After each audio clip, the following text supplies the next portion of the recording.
Asset. അപ്പൊ asset എന്ന് പറഞ്ഞാൽ എന്താണ്? ഒരു ബിസിനസ് സ്ഥാപനത്തിലെ വാല്യുബിൾ തിങ്സിനെയാണ് നമ്മൾ എന്തെന്ന് പറയുന്നത്? അസറ്റ് എന്ന് പറയുന്നത്. അല്ലെങ്കിൽ നമുക്ക് ഇങ്ങനെ പറയാം, properties or things of value in a business is called asset. Okay, അപ്പൊ ഒരു ബിസിനസ് സ്ഥാപനത്തിലെ വാല്യുബിൾ തിങ്സിനെയാണ് നമ്മൾ അസറ്റ് എന്ന് പറയുന്നത്. മറ്റൊരു രീതിയിൽ പറഞ്ഞാൽ properties or things of value in a business is called asset. എക്സാമിന് ചോദിക്കാൻ സാധ്യതയുള്ള പ്രീവിയസ് ക്വസ്റ്റ്യനിൽ വന്നൊരു പോയിന്റ് ആണ്, the economic resources of a business is called dash. ഇതായിരുന്നു ക്വസ്റ്റ്യൻ. ദ economic resources of a business is called dash. ഏതാണ് answer? Asset. അപ്പൊ അസറ്റിന്റെ ഒരു 3-4 പോയിന്റുകൾ നമ്മൾ പറഞ്ഞായിരുന്നു. അതൊന്നുകൂടെ റിപ്പീറ്റ് ചെയ്യാം. എന്തൊക്കെയാണ്? Valuable things of a business is called asset. Properties or things of value of a business is called asset. മറ്റൊന്ന് economic resources of a business is called asset. ഇപ്പം അസറ്റ് എന്താണെന്ന് ക്ലിയർ ആയല്ലോ. നമുക്ക് ഈ അസറ്റ് പറയുമ്പോൾ അസറ്റിന്റെ ക്ലാസിഫിക്കേഷൻ കൂടി പറയണം. Asset can be mainly classified into 2, current asset and non current asset. Okay, current asset non current അസറ്റുമാണ് മെയിൻ ക്ലാസിഫിക്കേഷൻ എന്ന് പറയുന്നത്. അതിൽ കറണ്ട് അസറ്റ് എന്ന് പറഞ്ഞാൽ എന്താണ്? The asset which are held in a business for A short period is called current asset.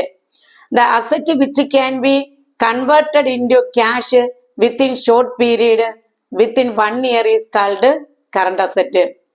The asset which is used for resale purpose is called current asset.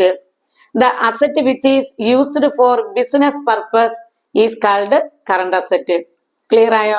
അപ്പൊ current അസറ്റിന്റെ ഒരു 3-4 point എന്തൊക്കെയാണെന്ന് ചോദിച്ചാൽ, അല്ലെങ്കിൽ അതിന്റെ features എന്തൊക്കെയാണെന്ന് ചോദിച്ചാൽ എന്തൊക്കെയാണ്?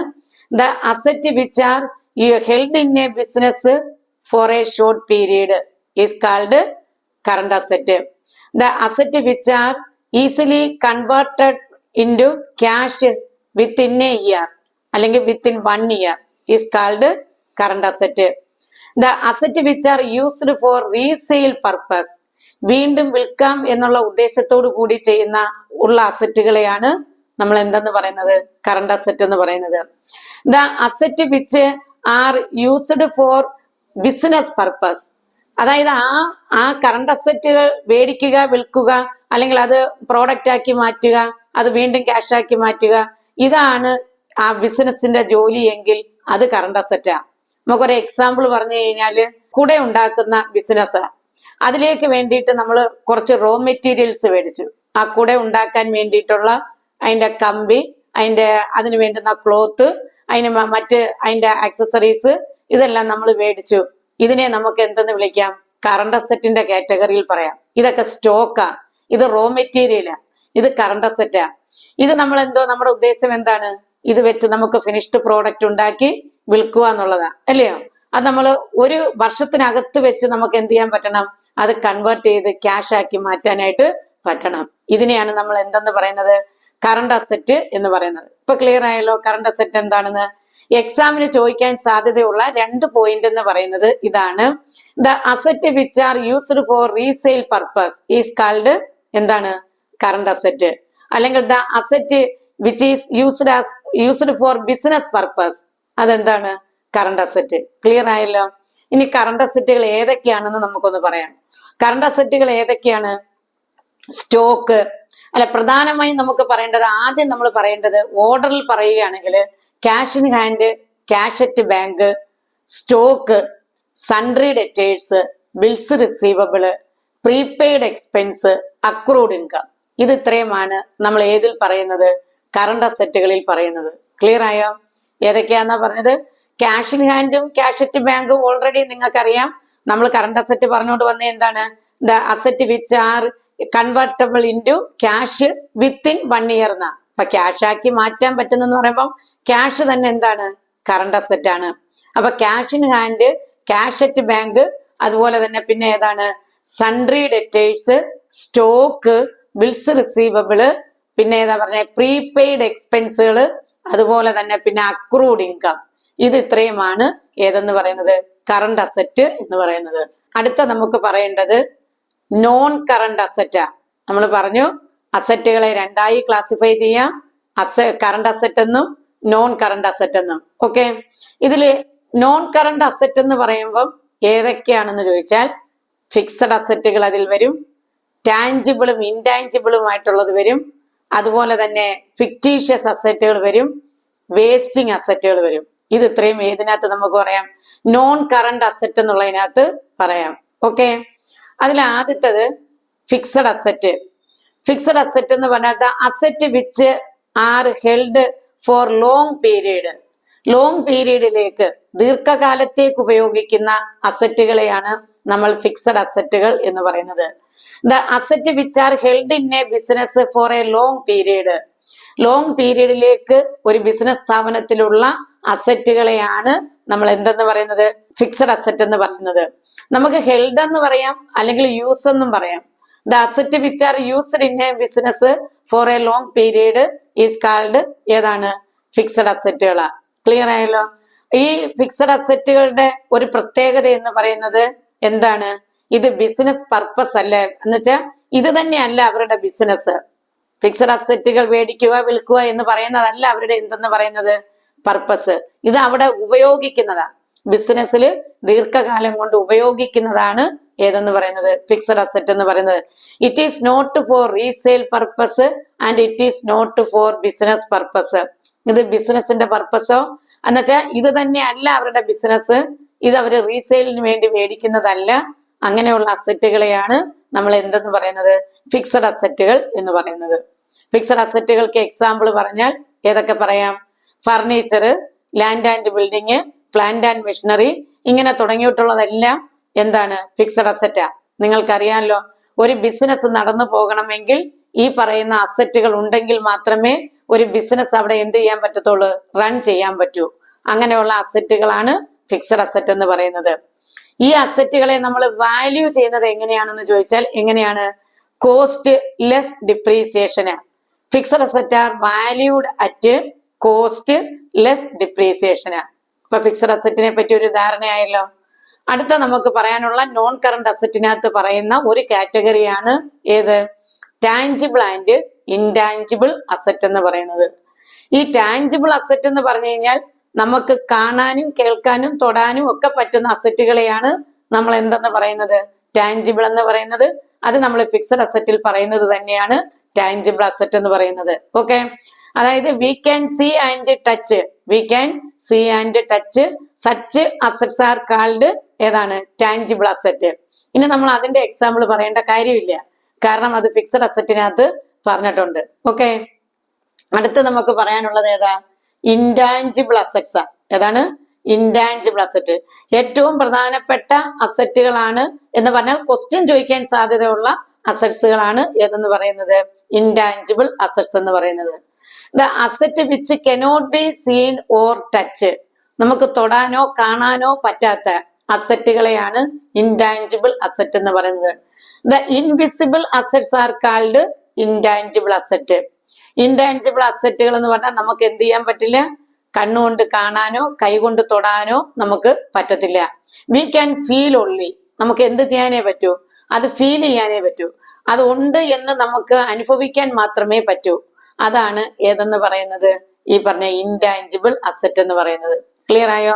Intangible അസറ്റുകൾക്ക് നമുക്ക് എക്സാമ്പിൾ പറഞ്ഞാൽ goodwill, patent right, trademark, copyright. ഇത് ഇത്രയുമാണ് ഏതെന്ന് പറയുന്നത്? ഇൻടാഞ്ചിബിൾ അസറ്റ് എന്ന് പറയുന്നത്. ഇൻടാഞ്ചിബിൾ അസറ്റുകളെ വാല്യൂ ചെയ്യുന്നത് എങ്ങനെയാന്ന് വെച്ചാൽ cost less write off. Cost less write off, അതിന് നമ്മൾ അമോർട്ടൈസേഷൻ എന്നാ പറയുന്നത്. നമ്മൾ ഫിക്സഡ് അസറ്റിൽ പറഞ്ഞ ഡിപ്രീസിയേഷൻ എന്ന് പറയുന്നതിന് പകരം ഇൻടാഞ്ചിബിൾ അസറ്റുകൾക്ക് പറയുന്നത് എന്താണ്? അമോർട്ടൈസേഷൻ. മനസ്സിലായോ? അതായത് അമോർട്ടൈസേഷൻ ഏതുമായി ബന്ധപ്പെട്ടതാണെന്ന് വെച്ചാൽ ഇൻടാഞ്ചിബിൾ അസറ്റുമായി ബന്ധപ്പെട്ടതാ. അതിൽ തന്നെ നമ്മൾ പറഞ്ഞു ഇൻടാഞ്ചിബിൾ അസറ്റിന്റെ എക്സാമ്പിളിൽ പറഞ്ഞു ഗുഡ് വില്ല്. ഗുഡ് വില്ലിനാണ് പ്രധാനമായി അമോർട്ടൈസേഷൻ പറയുന്നത്, അല്ലെങ്കിൽ റൈറ്റ് ഓഫ് പറയുന്നത്. ഇതെല്ലാം ക്വസ്റ്റ്യനാ. എങ്ങനെയാ ക്വസ്റ്റ്യൻ ചോദിക്കുന്നത്? Depreciation is related with fixed asset but amortisation is related with dash. എന്ന് ചോദിക്കുമ്പോൾ നിങ്ങൾ എന്താ പറയും? റിലേറ്റഡ് വിത്ത് ഗുഡ് വില്ല് അല്ലെങ്കിൽ ഇൻടാഞ്ചിബിൾ അസറ്റ്. ക്ലിയർ ആയോ? ഇനി നമുക്ക് അതിൽ പറയാനുള്ള ഈ ഇൻടാഞ്ചിബിൾ അസറ്റിനകത്ത് ഒന്ന് ഗുഡ് വില്ല് നമ്മൾ പറഞ്ഞു. ആ ഗുഡ് വില്ലാണ് നമ്മൾ അമോർട്ടൈസേഷനുമായി റിലേറ്റ് ചെയ്ത് പറയുന്നത്. അമോർട്ടൈസേഷൻ എന്ന് പറയുമ്പോൾ ഡിപ്രീസിയേഷന് പകരം ഇൻടാഞ്ചിബിൾ അസറ്റ് ആയ ഗുഡ് വില്ലിൽ ഉപയോഗിക്കുന്ന ടേം ആണെന്നേ ഉള്ളൂ. ഓക്കെ, ഗുഡ് വിൽ എന്താണെന്ന് ചോദിച്ചാൽ എന്താണ് അതിന്റെ meaning? Value of reputation of a business. Value of reputation of a business. ഒരു ബിസിനസിന്റെ സൽപ്പേരിന്റെ വാല്യൂവിനെയാണ് നമ്മൾ എന്തെന്ന് വിളിക്കുന്നത്? ഗുഡ് വിൽ എന്ന് പറയുന്നത്. എന്ന് പറഞ്ഞാൽ ഒരു ബിസിനസ് ഇങ്ങനെ പ്രോഗ്രസ് ചെയ്തുകൊണ്ടേ ഇരിക്കുക, അതായത് അതിന് നല്ല രീതിയിലുള്ള ലാഭം ഇങ്ങനെ വന്നുകൊണ്ടേ ഇരിക്കുക എന്ന് നമ്മൾ പറയുകയാണെങ്കിൽ അത് സൽപ്പേരാണ്. അതാണ് നമ്മൾ എന്തെന്ന് പറയുന്നത്? ഗുഡ് വിൽ എന്ന് പറയുന്നത്. ഓക്കെ, അപ്പൊ ഒരു ബിസിനസ്സിന് പ്രോഗ്രസ് ഉണ്ടെന്ന് 10 പേര് പറയുകയാണെങ്കിൽ അതിന്റെ അർത്ഥം അതിന് ഗുഡ് വിൽ ഉണ്ടെന്നാണ്. അങ്ങനെ value of the reputation of a business ആണ് ഗുഡ് വിൽ എന്ന് പറയുന്നത്. ക്ലിയർ ആയല്ലോ? ഗുഡ് വില്ലിന്റെ റൈറ്റ് ഓഫിനെയാണ് അമോർട്ടൈസേഷൻ എന്ന് പറയുന്നത്. അടുത്ത മറ്റൊരു ഇൻടാഞ്ചിബിൾ അസറ്റ് ആണ് ഏതെന്ന് പറയുന്നത്? പേറ്റന്റ് റൈറ്റ് എന്ന് പറയുന്നത്. The right to produce asset in a country. ഏതെങ്കിലും ഒരു അസറ്റ് അല്ലെങ്കിൽ ഏതെങ്കിലും ഒരു വസ്തു ഒരു രാജ്യത്ത് പ്രൊഡ്യൂസ് ചെയ്യാനുള്ള റൈറ്റിനെയാണ് നമ്മൾ എന്തെന്ന് പറയുന്നത്? പേറ്റന്റ് റൈറ്റ് എന്ന് പറയുന്നത്. ഈ പേറ്റന്റ് റൈറ്റ് നമ്മൾ പർച്ചേസ് ചെയ്യുക ചെയ്യുന്നത്. അപ്പം ഒരു രാജ്യത്ത് പോയി നമുക്കൊരു ബിസിനസ് ചെയ്യുക, അവിടെ പോയി എന്തെങ്കിലും കാര്യങ്ങൾ ചെയ്യുക, ഇതിനു വേണ്ടി നമ്മൾ അവിടുന്ന് മേടിക്കുന്ന അല്ലെങ്കിൽ അവിടുന്ന് നമ്മൾ നേടിയെടുക്കുന്ന റൈറ്റ് ആണ് ഏതെന്ന് പറയുന്നത്? പേറ്റന്റ് റൈറ്റ് എന്ന് പറയുന്നത്. ക്ലിയർ ആയല്ലോ? അപ്പൊ ഒരു പ്രോഡക്റ്റ് പ്രൊഡ്യൂസ് ചെയ്യുന്നതിന് വേണ്ടിയിട്ട് കൊടുക്കുന്ന റൈറ്റ് ആണ് പേറ്റന്റ് റൈറ്റ് എന്ന് പറയുന്നത്. ഓക്കെ, അടുത്ത നമ്മൾ പറയാനുള്ളത് ഏതാ? Copy right. കോപ്പി റൈറ്റ് എന്ന് പറയുമ്പം പബ്ലിഷറും അതുപോലെ തന്നെ ഓതറും, പബ്ലിഷർ മീൻസ് പബ്ലിഷിംഗ് കമ്പനിയും ഓതറും തമ്മിലുള്ള ഒരു എഗ്രിമെന്റ് ആണ് ഏതെന്ന് പറയുന്നത്? Copyright. Copyright is an agreement between the publishing company and the author. ഒരു എഴുത്തുകാരൻ, ആ എഴുത്തുകാരനും അയാളുടെ സൃഷ്ടികൾ എന്ത് ചെയ്യുന്നത്? പബ്ലിഷ് ചെയ്യുന്ന കമ്പനിയുമായിട്ടുള്ള ഒരു എഗ്രിമെന്റ് ആണ് ശരിക്കും എന്തെന്ന് പറയുന്നത്? കോപ്പി റൈറ്റ് എന്ന് പറയുന്നത്. ഈ കോപ്പി റൈറ്റിനെയും നമ്മൾ ഏത് കാറ്റഗറിയിലാണ് പറയുന്നത്? ഇൻടാഞ്ചിബിൾ അസറ്റിനകത്താണ് പറയുന്നത്. ഈ കോപ്പി റൈറ്റിന് കിട്ടുന്നതാണ് റോയൽറ്റി എന്ന് പറയുന്നത്. ഏതെന്ന് പറയുന്നത്? റോയൽറ്റി. ROYALTY, royalty. ഓക്കെ, എഴുത്തുകാർക്ക് കിട്ടുന്നതാണ് റോയൽറ്റി എന്ന് നിങ്ങൾ കേട്ടിട്ടുണ്ടല്ലോ. അത് ആര് വഴി കിട്ടുന്നതാ? പബ്ലിഷിംഗ് കമ്പനി വഴി കിട്ടുന്നതാ. ഇപ്പൊ ക്ലിയർ ആയല്ലോ? അപ്പൊ പബ്ലിഷിംഗ് കമ്പനിയും ഓതറും തമ്മിലുള്ള ഒരു എഗ്രിമെന്റിനെയാണ് നമ്മൾ എന്തെന്ന് പറയുന്നത്? കോപ്പി റൈറ്റ് എന്ന് പറയുന്നത്. ഇപ്പൊ നമ്മൾ ഇത്രയും ഇൻടാഞ്ചിബിൾ അസറ്റ് പറഞ്ഞു കഴിഞ്ഞു, ഗുഡ് വില്ല് പറഞ്ഞു, പേറ്റന്റ് റൈറ്റ് പറഞ്ഞു, കോപ്പി റൈറ്റ് പറഞ്ഞു. ഇനി ഒന്നുകൂടെ പറയാനുണ്ട്, ട്രേഡ് മാർക്ക്. ട്രേഡ് മാർക്ക് എന്ന് പറഞ്ഞാൽ the mark used by a business. A trademark is the mark used by a business as a symbol. അവരുടെ സിമ്പൽ ആയിട്ട് ഉപയോഗിക്കുന്ന ഒരു മാർക്കിനെയാണ് എന്തെന്ന് പറയുന്നത്? ട്രേഡ് മാർക്ക് എന്ന് പറയുന്നത്. ഇപ്പൊ ഉദാഹരണം നമ്മൾ കേരള പടാവലി എന്ന് പറയുമ്പോൾ നമുക്കറിയാം അതിനകത്തൊരു സിമ്പൽ ഉണ്ട്, 2 ആനകൾ ഇങ്ങനെ നിൽക്കുന്നതിന്റെ. അതുപോലെ തന്നെ അങ്ങനെ ഓരോന്നിനും ഉണ്ട് സിമ്പലുകൾ. അതിപ്പോ ഉജാലയ്ക്ക് കൊടുക്കുന്ന സിമ്പല് എന്ന് പറയുന്നത് പോലെ ഓരോ പ്രോഡക്റ്റുകൾക്കും അവര് ഒരു സിമ്പല് സ്വീകരിച്ചിട്ടുണ്ട്. ആ സിമ്പലിനെയാണ് ട്രേഡ് മാർക്ക് എന്ന് പറയുന്നത്. ഓക്കെ, അപ്പൊ ഇത് ഇത്രയുമാണ് ഏതെന്ന് പറയുന്നത്? ഇൻടാഞ്ചിബിൾ അസറ്റ് എന്ന് പറയുന്നത്. നമ്മൾ അസറ്റിന്റെ ക്ലാസിഫിക്കേഷൻ ആണ് പറഞ്ഞു വന്നത്.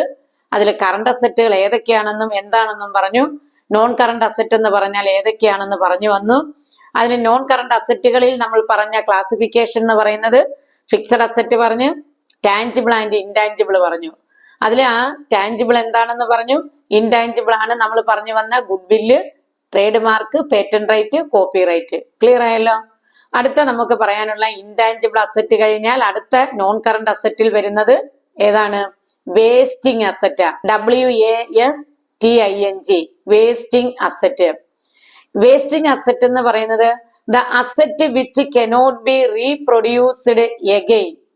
വീണ്ടും നമുക്ക് റീപ്രൊഡ്യൂസ് ചെയ്യാൻ പറ്റാത്ത അസറ്റുകളെയാണ് നമ്മൾ എന്തെന്ന് പറയുന്നത്? വേസ്റ്റിംഗ് അസറ്റ് എന്ന് പറയുന്നത്. അതിന് നമ്മൾ പറയുന്ന മറ്റൊരു പോയിന്റ് ഇങ്ങനെയാണ്, the asset which is exhausted when extracted. എന്താ പറയുന്നത്? Exhausted when extracted. അതായത് എക്സ്ട്രാക്ട് ചെയ്യുക എന്ന് പറഞ്ഞാൽ ഖനനം ചെയ്യുക. ഖനനം ചെയ്തെടുക്കുന്നതിനനുസരിച്ച് എക്സ്വാസ്റ്റ് എന്ന് പറഞ്ഞാൽ എന്താണ്? തീർന്നുകൊണ്ടിരിക്കുന്നു. ഈ അസറ്റുകളെയാണ് നമ്മൾ ഏതെന്ന് പറയുന്നത്? വേസ്റ്റിംഗ് അസറ്റ് എന്ന് പറയുന്നത്. അപ്പൊ വേസ്റ്റിംഗ് അസറ്റിന്റെ 2 പോയിന്റ് എന്ന് പറയുന്നത്, the asset which cannot reproduced again is called wasting asset. The asset which is exhausted when extracted, അതാണ് നിങ്ങളുടെ ക്വസ്റ്റ്യൻ എന്ന് പറയുന്നത്. ആ അസറ്റ് ആണ് ഏതെന്ന് പറയുന്നത്? വേസ്റ്റിംഗ് അസറ്റ് എന്ന് പറയുന്നത്. അങ്ങനെയുള്ള അസറ്റുകൾക്ക് എക്സാമ്പിൾ ഏതാണെന്ന് ചോദിച്ചു കഴിഞ്ഞാൽ ഏതൊക്കെയാണ്? മൈൻസ്, കോറീസ്, അതുപോലെ തന്നെ ഓയിൽ വെൽ, ഇതെല്ലാം എന്താണ്? ഈ വേസ്റ്റിംഗ് അസറ്റുകൾക്ക് എക്സാമ്പിളാണ്. കോറീസ് എന്ന് പറയുമ്പോൾ പാറക്കോറി എന്ന് പറയുന്നത്, അതുപോലെ മൈൻസ്, അതുപോലെ എണ്ണക്കിണർ, എണ്ണ കുഴിച്ചെടുക്കുന്നതിനനുസരിച്ച് അത് തീർന്നുകൊണ്ടിരിക്കും. പാറ നമ്മൾ വെട്ടിയെടുക്കുന്നതിനനുസരിച്ച് അത് തീർന്നുകൊണ്ടിരിക്കും. മൈൻസ് നമ്മൾ അതായത് ഖനനം ചെയ്തെടുക്കുന്ന സാധനങ്ങൾ, അത് പിന്നെ അതിൽ നിന്ന് എന്ത് ചെയ്യും? ഇത് തീർന്നുകൊണ്ടിരിക്കും, നമുക്ക് റീപ്രൊഡ്യൂസ് ചെയ്യാൻ പറ്റത്തില്ല. ഇതൊക്കെയാണ് ഏതിനകത്ത് പറയുന്നത്? Wasting asset. ഈ വേസ്റ്റിംഗ് അസറ്റുകൾക്കുള്ള മറ്റൊരു പ്രത്യേകത എന്ന് പറയുന്നത്, ഇതിനെ വാല്യൂ ചെയ്യുന്നത് കോസ്റ്റ്ലെസ് ഡിപ്ലീഷനാണ്. ഏതാ? വേസ്റ്റിംഗ് അസറ്റുകളെ വാല്യൂ ചെയ്യുന്നത് എങ്ങനെയാ? Costless depletion. ഡിപ്ലീഷൻ എന്ന് പറഞ്ഞാൽ നിങ്ങൾക്കറിയാലോ, ഡിപ്രീസിയേഷൻ പോലെ തന്നെയാണ് റെഡ്യൂസിങ് ദ വാല്യൂ എന്നാ. Reducing the value of asset. അതായത് നമ്മൾ ഡിപ്ലീഷൻ എന്ന് പറയുന്നത് ഉപയോഗിക്കുന്ന അനുസരിച്ച് അത് തീരുന്നു എന്നുള്ളത് വെച്ചുകൊണ്ട് അവിടെ നമ്മൾ അസറ്റ് വാല്യൂ ചെയ്യാൻ ഉപയോഗിക്കുന്നത് കോസ്റ്റ്ലെസ് ഡിപ്ലീഷൻ ആണ്. ക്ലിയർ ആയല്ലോ? അപ്പൊ വേസ്റ്റിംഗ് അസറ്റ് എന്താണെന്ന് മനസ്സിലായി. The asset which cannot B reproduced, ഉപയോഗിക്കുന്ന അനുസരിച്ച് തീരുന്നു എന്നുള്ള അർത്ഥം വരുന്ന എക്സോസ്റ്റഡ് വെൻ എക്സ്ട്രാക്റ്റഡ്, അതിന്റെ എക്സാമ്പിളുകൾ നിങ്ങൾക്ക് മനസ്സിലായി കാണും. ഓക്കെ, അടുത്ത നമുക്ക് നോൺ കറണ്ട് അസറ്റിനകത്ത് മറ്റൊരു ക്ലാസിഫിക്കേഷൻ ആണ് ഏത്? Fictitious asset. അത് ആ പേര് പോലെ തന്നെയാണ്, ഫിക്റ്റീഷ്യസ് ആണ്, സാങ്കല്പികമാണ്, അല്ലെങ്കിൽ ഇമാജിനറി അസറ്റ് ആണ്. ഏതാണ്? ഇമാജിനറി അസറ്റ് എന്ന് പറഞ്ഞാൽ ശരിക്കും അത്രത്തോളം അസറ്റുകൾ നമ്മുടെ കയ്യിൽ ഉണ്ടാകണമെന്നില്ല. പക്ഷെ നമ്മൾ വെറുതെ എന്ത് ചെയ്യും? അത്രയും ഉണ്ടെന്ന് പറഞ്ഞ് ഒരു അസ്യൂം ചെയ്തുകൊണ്ട് എഴുതി വെക്കുന്ന അസറ്റുകളെയാണ് നമ്മൾ ഫിക്റ്റീഷ്യസ് അസറ്റ് എന്ന് പറയുന്നത്. ഇമാജിനറി അസറ്റ് എന്ന് നമ്മൾ അതിനെ വിളിക്കും. നമുക്ക് അതിന്റെ ഒരു എക്സാമ്പിൾ ആയിട്ട് പറയാൻ പറ്റുന്നത്, പ്രിലിമിനറി എക്സ്പെൻസുകളെ നമ്മൾ ഫിക്റ്റീഷ്യസ് അസറ്റിന്റെ കാറ്റഗറിയിലാണ് ഉൾപ്പെടുത്തിയിട്ടുള്ളത്. ഓക്കെ, അപ്പം ഫിക്റ്റീഷ്യസ് അസറ്റായി എന്താണെന്ന് ക്ലിയർ ആയി. പ്രിലിമിനറി എക്സ്പെൻസുകളെ നമ്മൾ ഫിക്റ്റീഷ്യസ് അസറ്റിന്റെ എക്സാമ്പിളിലാണ് പറയുന്നത്. അതുപോലെ തന്നെ അപ്പൊ ഫിക്റ്റീഷ്യസ് അസറ്റ് എന്താണെന്ന് ക്ലിയർ ആയി. വേസ്റ്റിംഗ് അസറ്റ് എന്താണെന്ന് മനസ്സിലായി. ടാഞ്ചിബിളും ഇൻടാഞ്ചിബിളും എന്താണെന്ന് അറിയാം. അതുപോലെ തന്നെ പിന്നെ ഫിക്സഡ് അസറ്റ് മനസ്സിലായി, കറണ്ട് അസറ്റുകൾ മനസ്സിലായി. ഇതാണ് അസറ്റിന്റെ ക്ലാസിഫിക്കേഷൻ. അതുപോലെ തന്നെ അസറ്റ് എന്ന് പറയുന്ന ബേസിക് ടേംസുമായി ബന്ധപ്പെട്ട് നമുക്ക് പഠിക്കാനുള്ള കാര്യങ്ങൾ.